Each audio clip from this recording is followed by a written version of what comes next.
দেখুন সুমন ম্যাডাম, আপনি একটু বেশি ডিমান্ড করছেন। দেখুন গগন বাবু, আপনি যে কাজটা দিয়েছেন না সেটা খুব সোজা নয়, খুবই বিপজ্জনক। আপনাকে আমাদের টাকা বাড়াতেই হবে। ঠিক আছে, আমার উপর ভরসা রাখুন, আমি পরে বাড়িয়ে দেবো। পরে নয়, এখনই বাড়ান।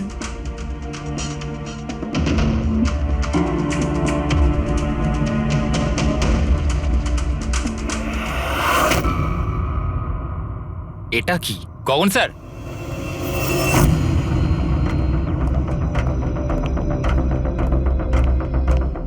এই দেখুন, চুলের ভেতর কি অদ্ভুত একটা উকুন।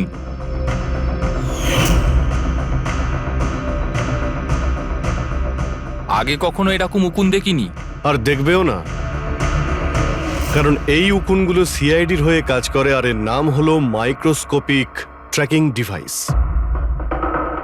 আর এই জন্যই আমি তোমাকে আমার চুল কাটতে দিয়েছি, যাতে এটার সাহায্যে এখানে পৌঁছতে পারি আর জানতে পারি আসলে ব্যাপারটা কি।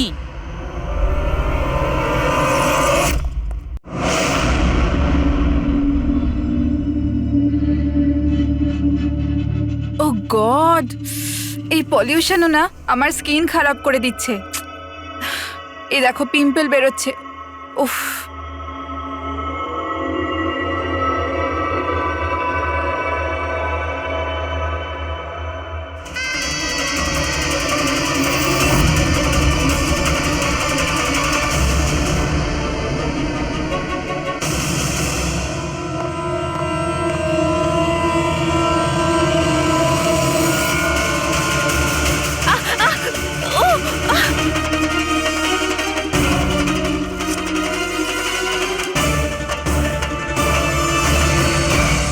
স্যার, প্রথমে তো আপনাকে ধন্যবাদ জানাই যে আপনি আমাদের ডকুমেন্টারিতে অংশগ্রহণ করতে রাজি হয়েছেন। স্যার, যেমনটা আপনি জানেন, আমরা আমাদের ডকুমেন্টারির সাহায্যে সিরিয়াল কিলারদের সাইকোলজি, মানে এদের মনোবিজ্ঞানকে ভালোভাবে জানার চেষ্টা করছি। স্যার, তাহলে আপনি এ ব্যাপারে কি বলবেন? দেখুন, সিরিয়াল কিলার একজন বিশেষ ধরনের অপরাধী, বিপজ্জনক অপরাধী। এমনি সাধারণ আসামিরা, ওদের কাছে কোনো মোটিভ থাকে, কোনো কারণ থাকে খুন করার জন্য, কিন্তু সিরিয়াল কিলার না, ওদের কাছে কোনো মোটিভ নেই, শুধু নিজেদের শখ পূরণ বা এন্টারটেনমেন্টের জন্য খুন করে।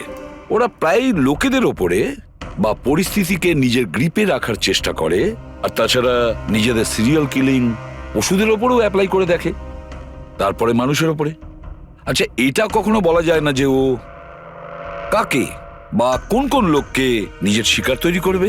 সে ছেলেও হতে পারে, মেয়েও হতে পারে, সে এজেড বা ইয়াংও হতে পারে। কিন্তু একটা ব্যাপার আছে যেটা ওদের প্যাটার্ন হয় কিলিং এর, সেটা 2-3-4টে খুনের রিপোর্ট দেখার পরেই সেটা বোঝা যায়, আর তখনই আমরা আস্তে আস্তে ওদের পিছু নিতে পারি, তার আগে নয়।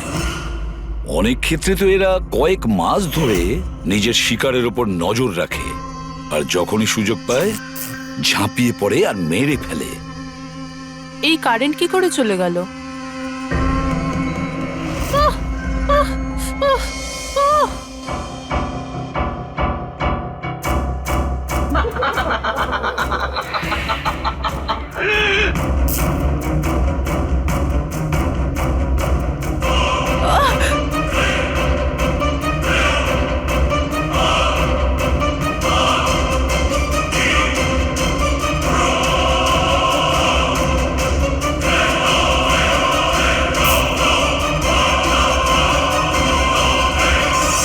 ওহ গড, এই কারেন্টটা এখনই যাওয়ার ছিল।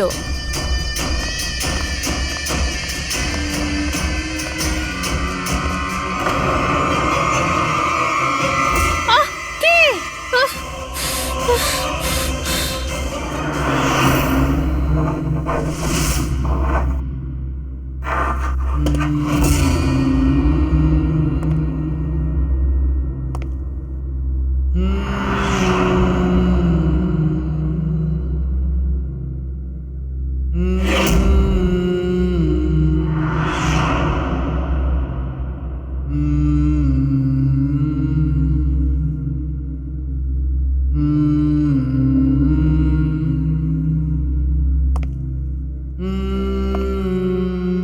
অনেকবার দেখা গেছে খুনিরা ভিকটিমের জিনিসও সঙ্গে নিয়ে গেছে।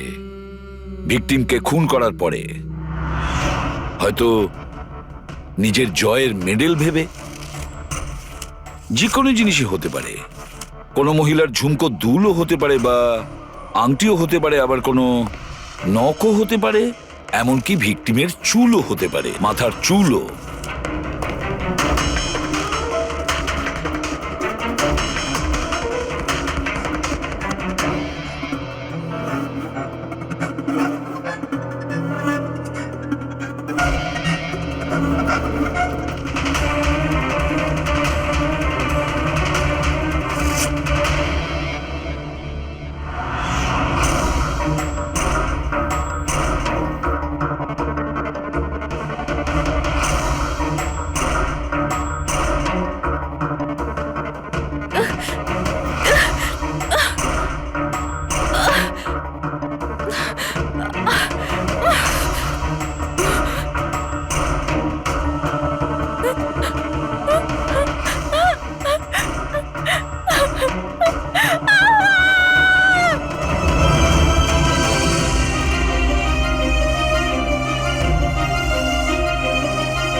আমার চুল?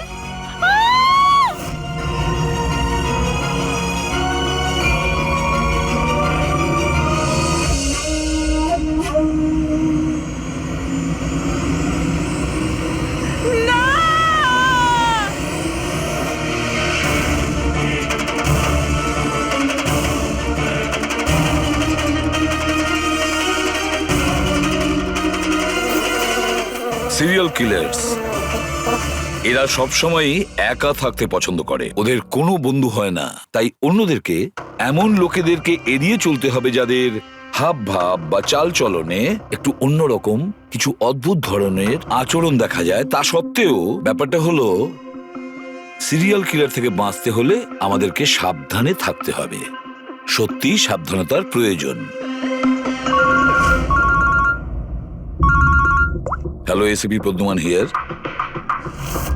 কোথায়? ঠিক আছে, আমরা এখনই পৌঁছচ্ছি। Okay, thank you. সরি, যেতেই হবে। No problem sir. স্যার কিন্তু থ্যাংক ইউ, আপনি আপনার মূল্যবান সময় আমাদের দিয়েছেন। Wish you all the best for your thank documentary. You sir, thank you very much. আবার দেখা হবে। ওকে, একদম sir. Thank you very much. Bye by.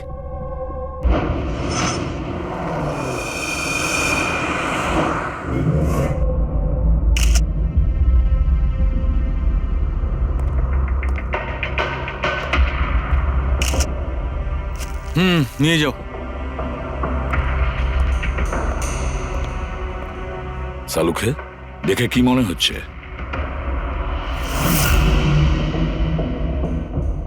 বস, মৃত্যুর কারণ এখনো কিছু বুঝতে পারছি না। ল্যাবে নিয়ে গিয়ে দেখছি। আর ডক্টর, এই চিহ্ন? হ্যাঁ দয়া, এই যে চেয়ারে বাঁধা ছিল দড়ি দিয়ে, তারই চিহ্ন এটা। বস, আমি যাচ্ছি, ল্যাবে গিয়ে চেক করছি। স্যার, দিয়া এই পেন্ডেন্টটা পড়েছিল। কোনো বিশেষ লকেট কি এটা? স্যার, এই পেন্ডেন্টে জিপিএস বেস সেফটি অ্যালার্ম আছে। এই পেন্ডেন্ট পরে থাকা ব্যক্তি যদি কোনো বিপদে পড়ে, এই পেন্ডেন্টটা দুবার প্রেস করলে পেন্ডেন্ট পরে থাকা ব্যক্তির ইমার্জেন্সি লিস্টে যে কটা নাম্বার থাকবে তাদের কাছে একটা SOS মেসেজ যাবে যে এই ব্যক্তি বিপদে আছে। আচ্ছা, কাল রাত্রে এই পেন্ডেন্টটা দুবার টিপেছিল। হ্যাঁ স্যার, কটার সময়? প্রায় 12:30টার সময়। আর ওর এই SOS মেসেজ ওটা কার কাছে গেছে? স্যার, ওই দুজনের কাছে। এদিকে এসো। কি নাম তোমাদের? সমর। সমর। নবীন। নবীন। কি সম্পর্ক ছিল দিয়ার সাথে তোমাদের? স্যার, আমার গার্লফ্রেন্ড ছিল। স্যার, আমার কলেজের বন্ধু। যখন দিয়া তোমাদের SOS মেসেজ করলো তখন তোমরা কিছু করনি কেন? হ্যাঁ স্যার, এটার জন্য আমারও আফসোস হচ্ছে যে আমি ফোনটা সাইলেন্ট কেন রেখেছিলাম। যদি আমি ফোনটা সাইলেন্ট না রাখতাম, স্যার, আজ দিয়া বেঁচে থাকতো। ফোন সাইলেন্ট ছিল। আর তোমার নবীন, তোমার ফোনটাও সাইলেন্ট মোডে ছিল? না স্যার, স্যার আমি শুয়ে পড়েছিলাম আর আমি বুঝতেই পারিনি কখন আমার ফোনের ব্যাটারি ডেড হয়ে গেছিল। আশেপাশের ঘটনা থেকে আমি ওকে এই পেন্ডেন্টটা এনে দিয়েছিলাম, কিন্তু লাভ কি হলো যখন এটা কোনো কাজেই এলো না। ওই ঘটনার ব্যাপারে বলছো? ওই যে চুল কাটা গেছে ওই মেয়েদের? হ্যাঁ স্যার, হ্যাঁ স্যার, এরকম ঘটনা অনেক ঘটেছে এই চত্বরে। এই দিয়ার মতো অনেক মেয়েরই চুল কাটা হয়েছে, কিন্তু কাউকে হত্যা করা হয়নি। আর লোকে তো এটাও বলছিল যে কোনো আত্মা টাত্মার চক্কর আছে। কি বললে তুমি? ভূত, আত্মা? আমি বলছি না স্যার, লোকেরা বলছে। স্যার, এই এলাকার সব মেয়েরা বেশ আতঙ্কিত রয়েছে। সূর্য ডোবার আগেই নিজেদেরকে বাড়িতে বন্দি করে নেয়। কিছু মেয়েরা তো নিজেরাই নিজেদের চুল কেটে ফেলেছে, আর অনেকে সাধু আর জ্যোতিষীদের কাছে যাওয়া শুরু করেছে। তারা মনে করছে এই সাধুদের আশীর্বাদে এই সমস্ত অলৌকিক শক্তির হাত থেকে রক্ষা পাবে। এটা কোনো অশুভ শক্তির কাজই নয়, এটা কোনো মানুষই করেছে এটা। স্যার, হ্যাঁ ইন্সপেক্টর সুশীল এই কেসটারই তদন্ত করছেন। হ্যাঁ, সুশীল বাবু বলুন। স্যার কিছু বুঝতে পারছি না, এ প্রচুর মেয়ের চুল কেটেছে, কিন্তু মেরেছে শুধু একজনকেই। শুধু একটা মেয়েকেই মেরেছে? হ্যাঁ, কি বলতে চাইছেন আপনি? আরো মেয়েদের মারা উচিত ছিল? আমাদের লজ্জা করা উচিত। আমাদের থাকা সত্ত্বেও একটা মেয়ের জীবন চলে গেছে। যত তাড়াতাড়ি সম্ভব ধরতে হবে অন্য কোনো নিরীহ মেয়ের মৃত্যু হওয়ার আগেই। বুঝেছেন আপনি? স্যার। পুরো ডিটেলসটা চাই আমার, যত তাড়াতাড়ি সম্ভব। যান। স্যার। স্যার, হ্যাঁ ফেডরিক, এই নিন এই পুরো কাণ্ড কারখানার সমস্ত ফাইল। ইন্সপেক্টর সুশীল এই মাত্র পাঠিয়েছেন। কটা ফাইল পাঠিয়েছে? 8টা। দয়া, অভিজিৎ, ফাইলগুলো ভালো করে স্টাডি করো, চেক করো, দেখো, আর প্রত্যেকটা মেয়ের সাথে কথা বলে দেখো। জিজ্ঞাসা করো ওদের সাথে কি করা হয়েছে। দিয়া ছাড়া আর কোনো মেয়ের যেন প্রাণ না যায়। অদিতি, আপনি বলেছিলেন যে আপনি বিছানায় বসে লাইট অফ করেছিলেন, তারপর কি হয়েছিল? স্যার, হঠাৎ করে একটা জোরালো আলো আমার চোখে পড়লো, আর তারপরে কি হলো আমার কিচ্ছু মনে নেই। আমার শুধু ওই উজ্জ্বল আলো মনে আছে, তার বেশি আর কিচ্ছু নয়। আচ্ছা, তারপরে কি হয়েছিল? ঘরের আলো বন্ধ হয়ে যাওয়ার পর আমার চোখে একটা জোরালো আলো পড়লো, আর তারপর আমি আর কিছু দেখতে পাচ্ছিলাম না। আমার চোখ একদম ধাঁধিয়ে গিয়েছিল। আচ্ছা, জ্ঞান ফিরে আসার পরে কি হয়েছিল? যখনই আমার চোখটা খুললো আমি দেখলাম কেউ আমার চুল কেটে নিয়েছে। আমি চেঁচালাম আর তারপর আমি পুলিশকে কল করলাম। হ্যাঁ স্যার, আমিও একটা খুব জোরালো আলো দেখেছিলাম। যেরকম টিভিতে দেখেছিলাম সব মেয়েদের সাথে হয়েছে, ওরকম আমার সাথেও হয়েছে। ওই ভূতটা আমার চুল সব কেটে দিয়েছে। ভূত নয়, অপরাধী। এই আপনার হাতে কি রয়েছে? স্যার, আমার চুল। আপনার চুল? ও অপরাধী তোমার চুল কেটে নিজের সঙ্গে নিয়ে যায়নি? না তো।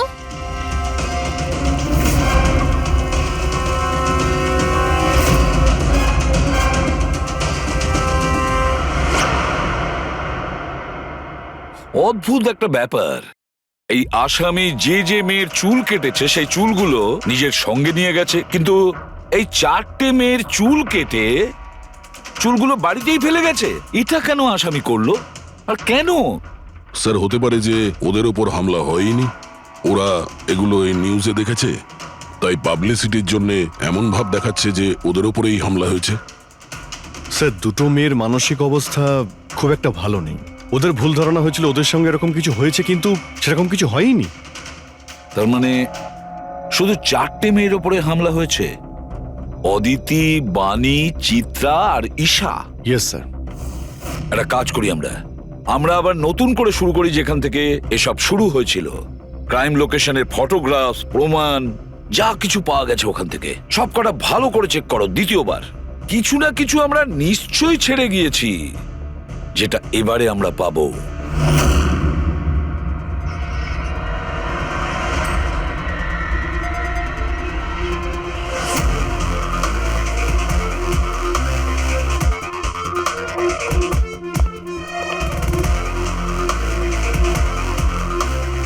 অদিতি, বাণী,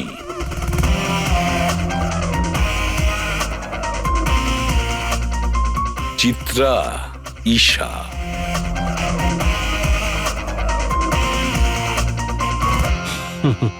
পেয়ে গেছি স্যার। হ্যাঁ স্যার, ঈশার বাড়িতে যে মোমবাতি ছিল তার মধ্যে এই ফিঙ্গারপ্রিন্টটা পেয়েছি। এটা আসামির হতে পারে স্যার। যদি এই ফিঙ্গারপ্রিন্টটা আসামির হয় তাহলে সে খুব ভুল করেছে। অভিজিৎ, আমাদের ক্রিমিনালের ডেটাবেসটা চেক করো, দেখো তো এ কোনো পুরনো পাপি কিনা।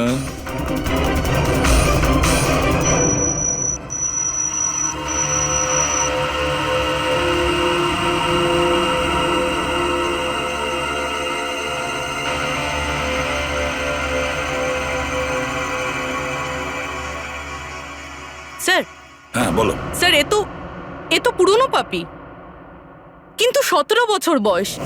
17 বছরের? হ্যাঁ স্যার, এই 17 বছরের বাচ্চাটা কুনাল, আর কয়েক মাস আগেই মদ খাওয়ার অপরাধে আন্ডারেজ ড্রিঙ্কিং এর জন্য একে গ্রেপ্তার করা হয়েছিল। মাত্র 17 বছরের ছেলে এইসব কাজ করছিল? এটা তো ওর সাথে দেখা করলেই জানা যাবে। এমনিতে তো সিরিয়াল কিলাররা অ্যাডিকশনের মধ্যেই থাকে, নেশা করে, ড্রাগস নেয়। এ থাকে কোথায়? স্যার এ চুনাপট্টিতে থাকে। চুনাপট্টি? তাহলে আর দেরি কেন? দেখা করে আসো ওর সাথে চুনাপট্টিতে। বিশ্বাসই হচ্ছে না, একটা 17 বছরের ছেলে এইসব কাজ করছে কি করে?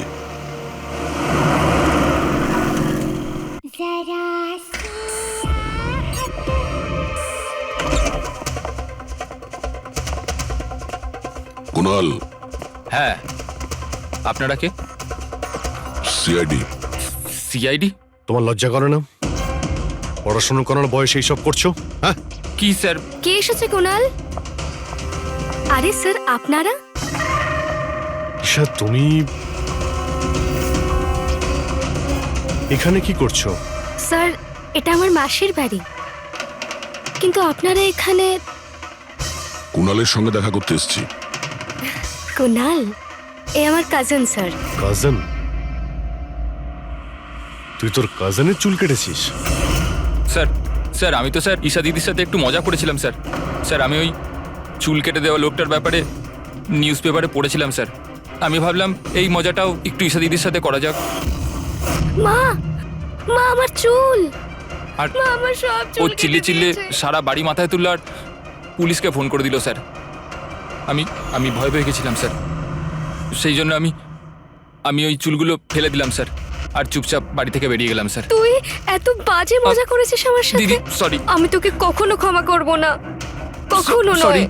সরি দিদি সরি সরি স্যার। স্যার আমি শুধু ঈশা দিদির চুল কেটেছিলাম স্যার, বাকি কোনো মেয়ের চুল কাটিনি আমি স্যার। আমরা তোমার কথা বিশ্বাস করবো কি করে? আপনি চাইলে আমার মাকে জিজ্ঞেস করে নিন স্যার, যে দিন ওই ঘটনাগুলো ঘটেছে ওই দিন আমি বাড়িতেই ছিলাম স্যার। তোর সব জিনিসটা মজা লাগে না জানিস? যখনই ওই মুহূর্তের কথা ভাবি ভয়ে বুকটা আমার কেঁপে ওঠে। দিদি সরি দিদি তোমার সরি। ভাগ্য ভালো যে আমরা তোমাকে অ্যারেস্ট করছি না। নিজের স্বভাব পরিবর্তন করো, নাহলে ভবিষ্যতে বড় সমস্যায় পড়বে তুমি।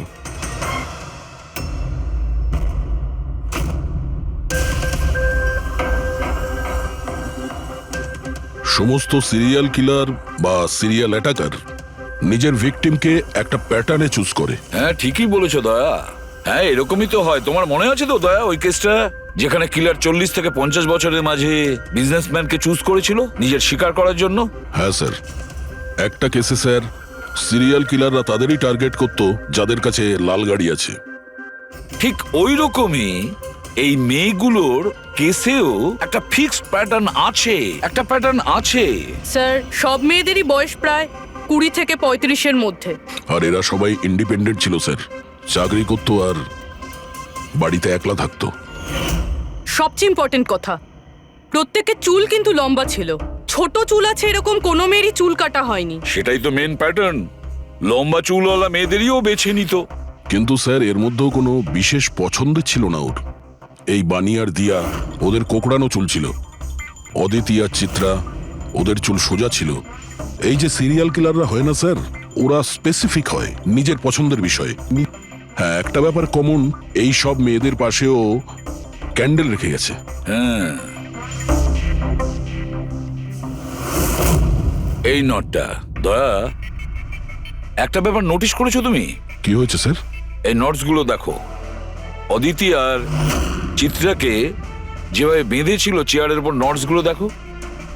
এখানে এক রকমের নোটস, আর দিয়া আর বাণীকে যেভাবে বেঁধেছিল এই নোটস গুলো একেবারে আলাদা। দয়া, যে নোটস দিয়ে দিয়া আর বাণীকে বাঁধা হয়েছিল এই নট গুলোকে বো লাইন নট বলে, বো লাইন নট, যেরকম টাইয়ের হয় না। আর এই নট গুলোকে বলে triple barrel not, triple barrel not. কেউ কাউকে যদি বাঁধে স্যার, তাহলে তো একই রকম গিট ব্যবহার করবে, কিন্তু ও দু ধরনের গিট ইউজ করেছে। এটা মনে হচ্ছে যে আমাদের ভুল বোঝানোর চেষ্টা করছে, কিংবা এর মানসিক পরিস্থিতি ঠিক নয়, স্কিউজোফেনিক আছে ওর। হ্যাঁ, কিন্তু দয়া, সবার আগে আমাদের এটা জানতে হবে ও শিকারগুলো বাছে কি করে আর কখন বেছে নিত, আর ও শিকার বেছে নিত কোন জায়গায়।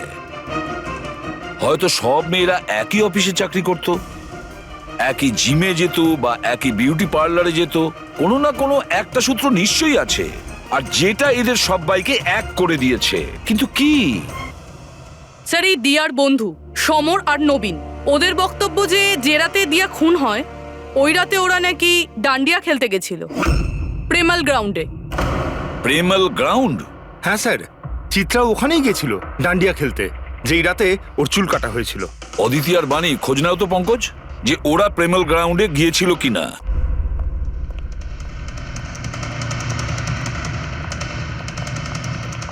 হ্যাঁ বস, ওই মেয়েটির মৃত্যু গলা টিপার কারণে হয়েছে। গলা টিপে মারা হয়েছে? স্যার, এই হলো তার রিপোর্ট। স্যার, হ্যাঁ স্যার, আপনার সন্দেহ ঠিক ছিল স্যার। অদিতি আর বাণী সেই রাতেই ডান্ডিয়া খেলতে গেছিল যে রাতে ঘটনাটা ঘটেছিল। তার মানে হলো দয়া, আসামি প্রেমেল গ্রাউন্ডে যেত ডান্ডিয়া প্রোগ্রামে, আর কোনো লম্বা চুলালা মেয়েকে ও বেছে নিত নিজের শিকারের জন্য। ওখান থেকে বেরোনোর পর ওকে ফলো করে আর সুযোগ পেয়েই কাজ হাসিল করে নেয়। তাহলে তো একে ধরা কঠিন নয় দয়া। সেটা কি করে স্যার? ফেডরিক, ইঁদুরকে ধরার জন্য তাকে লোভ দেখানো হয়, তারপরে ওকে ট্র্যাপে ধরে ফেলে, আর ব্যাস।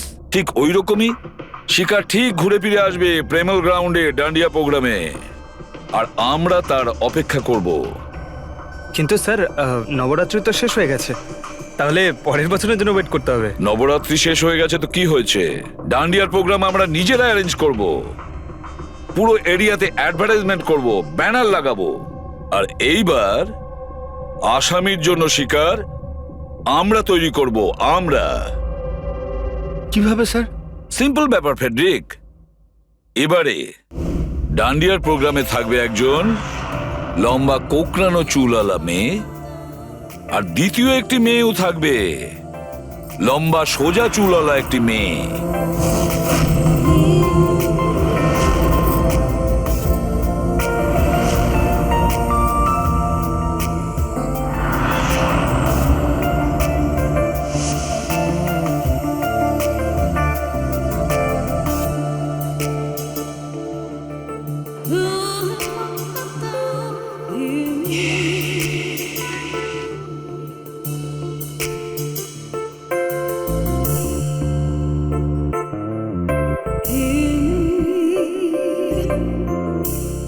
এখন এই নকল চুলের এক্সটেনশন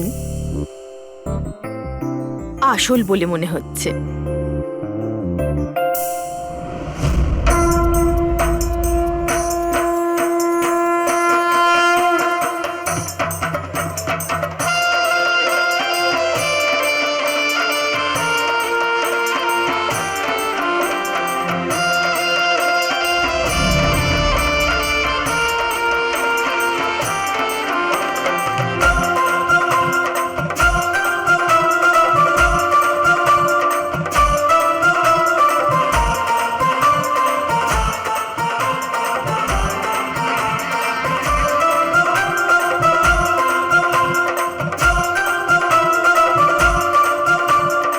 অভিজিৎ, সবকিছু ঠিক আছে?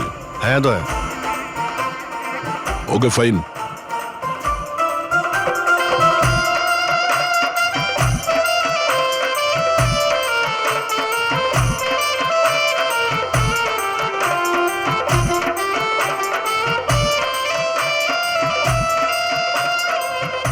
High ma'am. হাই। ওয়াও, আপনি তো খুব সুন্দরী। আপনার মেকআপ খুব সুন্দর হয়েছে, স্পেশালি আপনার কার্লি হেয়ার খুব সুন্দর লাগছে। Thank you. You welcome.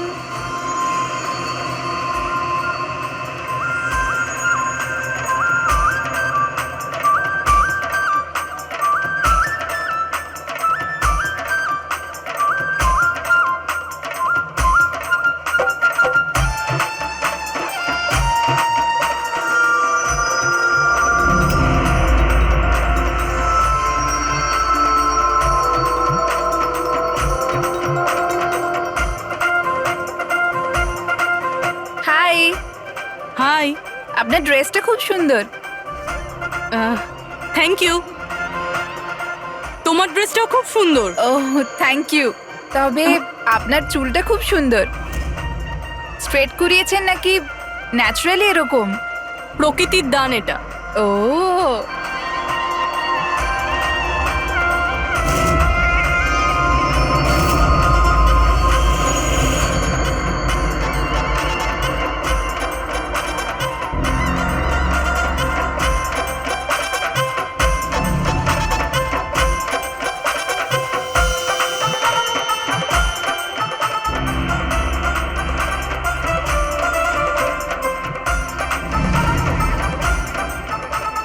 শোনো, আমার পাশে একটা ছেলে ডান্স করছে, একটু গন্ডগোলের মনে হচ্ছে।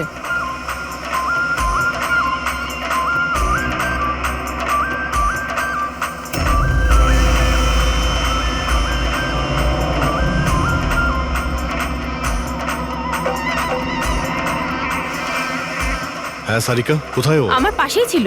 এখানে ছিল, তাহলে গেল কোথায়?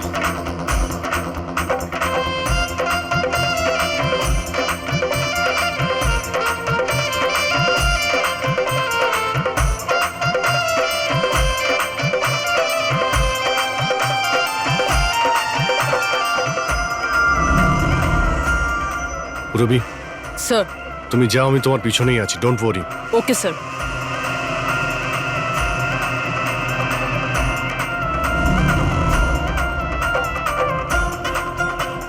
হ্যাঁ অভিজিৎ, আমি রবির পিছনে যাচ্ছি, তুমি সারিকার পিছনে থেকো। ওকে, আমি সারিকার পেছনে যাচ্ছি। ওকে।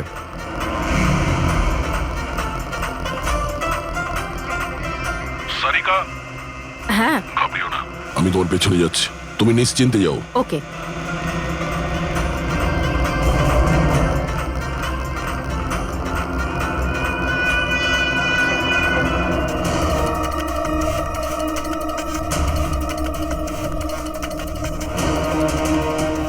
ওফো, এখানে তো কোনো অটো বা ট্যাক্সি কিছুই পাচ্ছি না।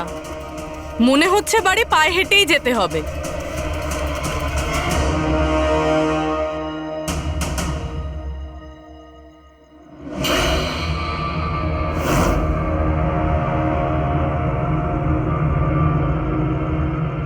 স্যার, কেউ পিছু নিয়েছে নাকি? না, এখনো পর্যন্ত কাউকে দেখতে পেলাম না।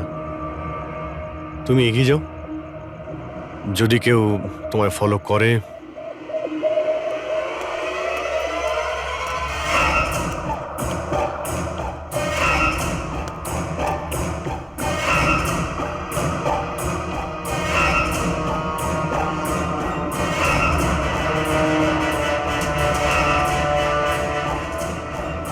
দয়া, আমার মনে হয় কেউ আমাকে ফলো করছে। কাউকে দেখতে পাচ্ছ? না সারিকা, অল ক্লিয়ার। ওকে।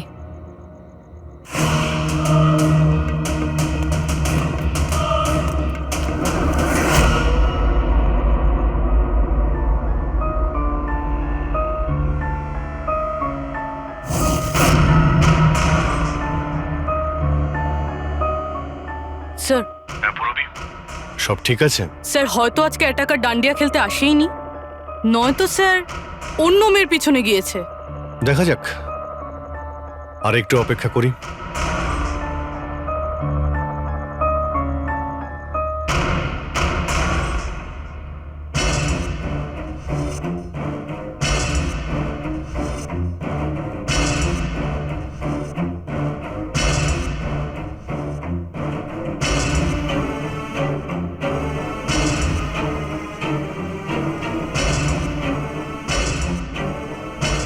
সারিকা, সব ঠিক আছে?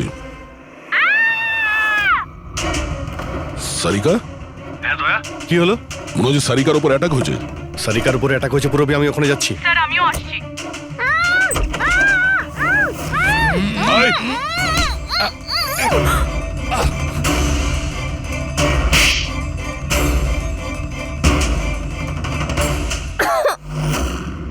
ও নো, সারিকা তুমি ঠিক আছো? হ্যাঁ আমি ঠিক আছি।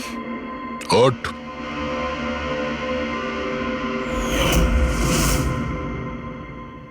আরে,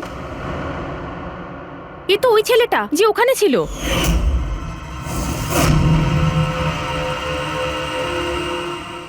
চুল কাটার প্রচুর শখ তোর, হ্যাঁ? তোর জন্য সেলুন খোলাচ্ছি আমরা। বল, দিয়াকে কেন মেরেছিস? না না না স্যার, আমি কাউকে মারিনি। কথা বলছিস? না স্যার, আমি কাউকে মারিনি স্যার, সত্যি বলছি। মেয়েদের চুল কাটিস? হ্যাঁ, দেখি কি এসব। সাইনোফোলিমাস? সাইনোফোলেমাস? এটাতে তো মানুষ বড় জোর সেন্সলেস হতে পারে, মরে যেতে পারে না। স্যার আমি বলেছিলাম তো স্যার, আমি কাউকে মারিনি। আমি শুধু মেয়েদের অজ্ঞান করবার জন্য এটা ব্যবহার করতাম, যাতে করে ওদের চুলগুলো ভালোভাবে কাটতে পারি। দিয়াকে মেরেছিস কিভাবে? হ্যাঁ স্যার আমি মারিনি স্যার, বিশ্বাস করুন আমি মারিনি। আচ্ছা সারিকা, আচ্ছা এটা কি পসিবল যে এই কেমিক্যালস দিয়ে দিয়ার খুন হতে পারে? যদি ওর এতে অ্যালার্জি থেকে থাকে তাহলে সেক্ষেত্রে ওর মৃত্যু হতে পারে, আদারওয়াইজ। তাহলে দেখো একবার টেস্ট করে কি জানতে পারা যায়। হ্যাঁ, টেস্ট করে দেখছি। আর তুই চল, তোর বিরুদ্ধে চুল কাটা হবে, চল। আচ্ছা, পুরবি কোথায়? ওর তো এখানে আসার কথা ছিল। পুরবি তো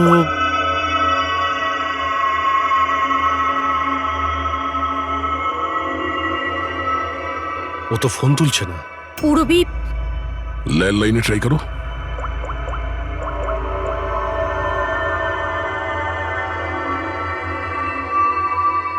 রিং হয়ে যাচ্ছে। পুরবি?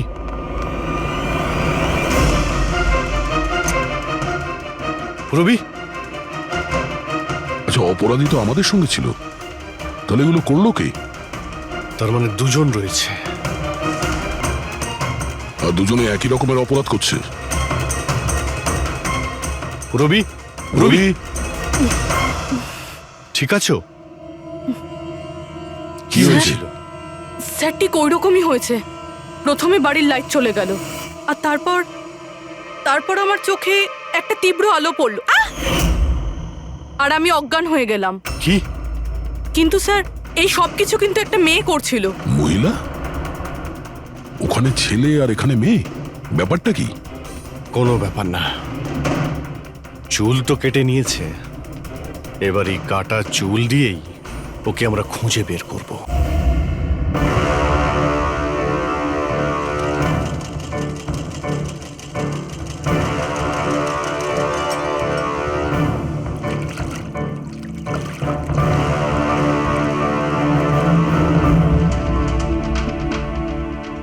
দেখুন সুমন ম্যাডাম, আপনি একটু বেশি ডিমান্ড করছেন। দেখুন গগন বাবু, আপনি যে কাজটা দিয়েছেন না সেটা খুব সোজা নয়, খুবই বিপজ্জনক। আপনাকে আমাদের টাকা বাড়াতেই হবে। ঠিক আছে, আমার উপর ভরসা রাখুন, আমি পরে বাড়িয়ে দেবো। পরে নয়, এখনই বাড়ান।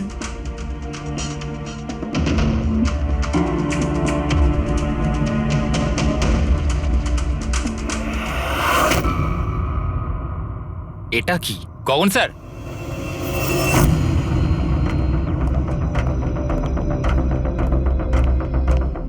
এই দেখুন, চুলের ভেতর কি অদ্ভুত একটা উকুন।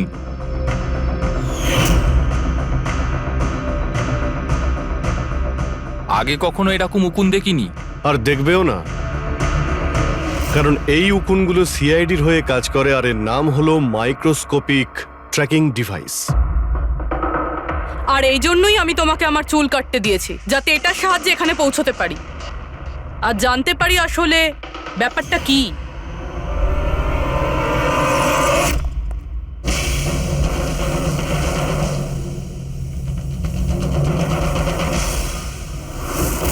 স্যার আমার কোনো দোষ নেই, আমি গগনবাবুর থেকে টাকা পেয়েছিলাম এসব করার জন্য। গগনবাবু টাকা দেবে, আর যদি বলে কুঁয়োতে লাভ দিতে তো তুমি দিয়ে দেবে? এখন বলো, কেন করিয়েছো তুমি এসব? আমি যে কথাগুলো বলবো সেটা একটু আশ্চর্যজনক আপনার নিশ্চয়ই লাগবে, কিন্তু এটা সত্যি যে আমাদের ব্যবসায় মানুষের চুলের দাম সোনার দামের থেকে কম নয়। কোটি কোটি টাকা রোজগার হয় এখান থেকে। উইক্স, হেয়ার এক্সটেনশন, নকল আইল্যাশেস, ফার্টিলাইজার আর অ্যামিনোসিডের মতো প্রচুর জিনিস তৈরি হয়। স্যার আপনি ভাবতেও পারবেন না যে এই চুল দিয়ে কি কি তৈরি করা যায়। ঠিক আছে, ঠিক আছে, তুমি অনেক জ্ঞান দিয়েছো, কাজের কথা এসো। এসব কেন করছিলে? এই পুরো শহরে এই একটাই ফ্যাক্টরি আছে যে হেয়ার প্রসেসিং এর কাজ করে, সবকিছুই ঠিকঠাক চলছিল, কিন্তু হঠাৎ এই মানুষের চুলের সাপ্লাই কমে গেল। এই শহরের মেয়েদের মনে হঠাৎ করে এই ধারণাটা কি করে চলে এলো যে চুল বড় করতে হবে, আর সবাই চুল বড় করতে লাগলো। এই সময় আমি ভাবলাম যে কিছু একটা এরকম প্ল্যান করতে হবে যাতে এই মেয়েরা নিজে থেকেই চলে আসবে নিজেদের লম্বা চুল ছোট করবার জন্য। তাই তুমি ভাবলে যে এমন একটা ভয় তৈরি করা যাক শহরে, যাতে মেয়েরা ভয় পেয়ে গিয়ে নিজেই নিজেদের চুল কেটে ফেলে, হ্যাঁ? আর তোমার জন্য লাভই লাভ। হ্যাঁ, আর সেই জন্যই এই কাজের জন্য আমি দুজন লোককে রেখেছিলাম, সুমন আর রাজু। স্যার আমরা দুজন ডান্ডিয়াতে গিয়ে লম্বা চুলওয়ালা মেয়েদের খুঁজি। আমি স্ট্রেট চুলওয়ালা মেয়েদের, আরও কার্লি চুলওয়ালা মেয়েদের। আমরা ওদের পিছু নিয়ে ওদের বাড়ি অবধি যাই। 800 লুমিনের জোরালো আলোর ফ্ল্যাশ লাইট ওদের চোখে আমরা ফেলি। তারপরে আমরা কেমিক্যাল দিয়ে ওদের অজ্ঞান করি, ওদের চুল কাটি, তারপর আমরা ওখান থেকে পালিয়ে যাই। ঠিক আছে, এটা তো বুঝলাম কেন আর কিভাবে করতে, কিন্তু এইসব করতে গিয়ে দিয়াকে খুন করলে কেন? স্যার আমি মারিনি ওকে, জানি না কি করে মারা গেল। হয়তো সেই সমস্ত কেমিক্যালের জন্য যা দিয়ে তোমরা মেয়েদের অজ্ঞান করতে। হয়তো ওই কেমিক্যালের জন্য ওর অ্যালার্জি হয় আর তাতেই ওর মৃত্যু ঘটে। স্যার আমি কি করে জানবো যে ওর অ্যালার্জি ছিল? আর এরকম আপনারা আমায় মিথ্যে খুনের মামলায় গ্রেপ্তার করতে পারেন না।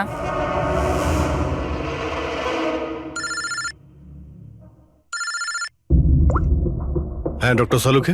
অভিজিৎ, আমি ওই মেয়েটার বডিটা টেস্ট করেছিলাম। ভাই, ওর তো জেলোফলেমাস নামের কেমিক্যালের কোনো অ্যালার্জি নেই। অভিজিৎ, দিয়ার মৃত্যু হয়েছে গলা টেপার কারণে।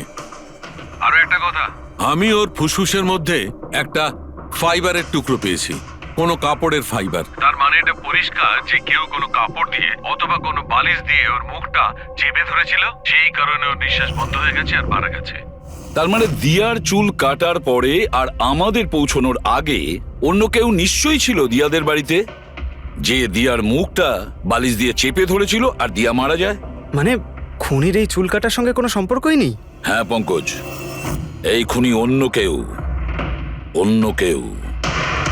খুনি ওদের দুজনের মধ্যেই কেউ একজন, ওদের দুজনের মধ্যে যাদের দিয়া SOS মেসেজ পাঠিয়েছিল। সমর, তোমার মোবাইল ফোনটা সাইলেন্ট মুডে ছিল, এই জন্য দিয়ার পাঠানো SOS মেসেজ তুমি দেখতে পাওনি। হ্যাঁ স্যার। আর নবীন, তোমার ফোনের ব্যাটারি চলে গেছিল, তাই তো? Right sir. মিথ্যে। স্যার আমরা মিথ্যে কথা কেন বলবো স্যার? তাহলে কি মোবাইল কোম্পানি মিথ্যে কথা বলছে? হ্যাঁ, এটা ওদেরই রিপোর্ট। এই রেকর্ড অনুযায়ী পরিষ্কার বোঝা যাচ্ছে যে তোমরা দুজন তোমাদের বাড়িতে ছিলে না। স্যার আমি আমার বাড়িতেই ছিলাম স্যার। আবার মিথ্যে, মিথ্যে বলছো তুমি। তুমি রাধিকার বাড়িতে ছিলে, রাধিকার বাড়িতে। রাধিকা? স্যার আমি কোনো রাধিকাকে চিনি সেই না। রাধিকা তোমার দ্বিতীয় গার্লফ্রেন্ড, যার জন্য তুমি দিয়ার সঙ্গে ব্রেকআপ করতে চাইছিলে। ওহো, আমরা কি করে জানতে পারলাম? সেটা আসলে এই ডায়েরির জন্য, দিয়ার পার্সোনাল ডায়েরি। চিনতে পারলে? এর মধ্যে ওর সব কথা লেখা রয়েছে। তোমায় খুব ভালোবাসতো, তাই না? অতটাই ভালোবাসতো যতটা নবীন ভালোবাসতো দিয়াকে। কি? নবীন তুই দিয়াকে ভালোবাসতিস? হ্যাঁ, এত ভালোবাসতো যে সবসময় দিয়ার সিকিউরিটির কথা চিন্তা করতো, আর সেই কারণেই ও ওকে এই পেন্ডেন্ট এনে দিয়েছিল। আর SOS মেসেজ পাওয়ার পরে ও খুব তাড়াতাড়ি ওর বাড়িতে পৌঁছেছিল। তো নবীন সেই রাতে কি হয়েছিল সেটা তুমি বলবে নাকি আমরা বলবো? স্যার ওই রাতে দিয়া দিয়া দিয়া দিয়া ওঠো, দিয়া জল, দিয়া দিয়া দিয়া ওঠো, দিয়া দিয়া তুমি তুমি তুমি ঠিক আছো? দিয়া, এসব কে করেছে? তোমাকে কে বেঁধেছে? সমর কোথায়? কি বললে তুমি? সমর কোথায়? আমি আমার সব কাজ ছেড়ে তোমার কাছে ছুটে চলে এলাম আর তুমি এখন বলছো সমর কোথায়? SOS মেসেজ তো ও পেয়েছে, তাহলে ও সাহায্য করতে কেন এলো না যখন তোমার ওকে সব থেকে বেশি প্রয়োজন? দিয়া শোনো, যদি এই দুনিয়ার সব থেকে বেশি কেউ তোমায় ভালোবাসে তবে শুধু সেটা আমি, আর কেউ নয়, সমরও নয়। নবীন, আমি তোমার ভাবনাকে সম্মান করি, কিন্তু আমি তোমাকে ভালোবাসি না। প্লিজ এইসব ছাড়ো, আর প্রথমে আমাকে খোলো আর পুলিশকে ডাকো। মনে হচ্ছে কেউ আমার চুল কেটে দিয়েছে। কেটে যাওয়া চুল তো আর ফেরত পাবে না, কিন্তু ভেঙে যাওয়া হৃদয় দ্বিতীয়বার আর জুড়তে পারে না। নবীন, নবীন কোথায় যাচ্ছ? নবীন, কি করছো নবীন? নবীন, নবীন! যদি আমি দিয়াকে এত না ভালোবাসতাম তাহলে আমি হয়তো ওর প্রাণও নিতাম না। ভালোবাসা, যাকে তুমি ভালোবাসা বলছো সেটা ভালোবাসা নয়, স্বার্থপরতা। যদি তুমি দিয়াকে সত্যিই ভালোবাসতে তাহলে ওর খুশিটাকেই তুমি নিজের খুশি মনে করে নিতে, কিন্তু না, তুমি শুধুমাত্র ওকে পেতে চেয়েছিলে, ব্যাস। নিজের ভালোবাসা বাঁচাতে সবাই নিজের প্রাণ পর্যন্ত দিয়ে দেয়। ভালোবাসার গলা টেপে না, ভালোবাসার মিথ্যে নাটকে তোমাকে খুনি তৈরি করেছে। নিজেরই ভালোবাসাকে তুমি খুন করে দিয়েছো, মেরে ফেলেছো দিয়াকে। তোমার হয়তো ফাঁসিই হবে।